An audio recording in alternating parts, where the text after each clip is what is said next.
Well, just this week, CNN, needless to say, published an op-ed by Professor Chelsea Clinton of Public Health at Columbia, attacking the administration's coronavirus readiness and presented her as an actual health expert in the process. Absurd, of course, but it's not just CNN. At this moment, Columbia University's faculty page identifies Chelsea as an assistant professor of health policy and management. How did that happen?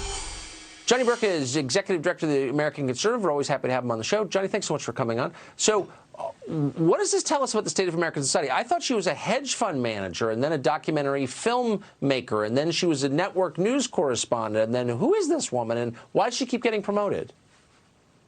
Here's what's going on, Tucker. Back in 2016, there was a lot of talk about American carnage, these images of the deindustrialized Midwest.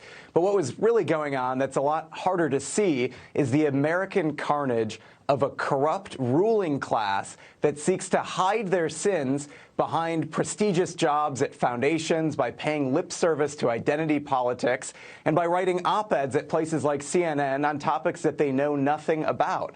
I think it's highly ironic that Chelsea Clinton, whose fame comes solely because her father was president, is writing this op-ed when her father's greatest accomplishment in his last term was welcoming China into the World Trade Organization and giving them permanent normal trade relations status. The consequence of those actions put us in the position where we are today, where once the coronavirus broke out in China, we are overly dependent on them for vital medical supplies and pharmaceuticals, not to mention the stock market that's crashing. So here you have the daughter of the president who helped to create the problem lecturing us about how to fix the problem. And let me tell you what will happen. She'll go on, she'll get applauded for writing these kind of columns. And this is the way Washington and New York work. The people that create the problems are the ones that are picked to fix the problems, and then they get rewarded with even higher salaries and more honors.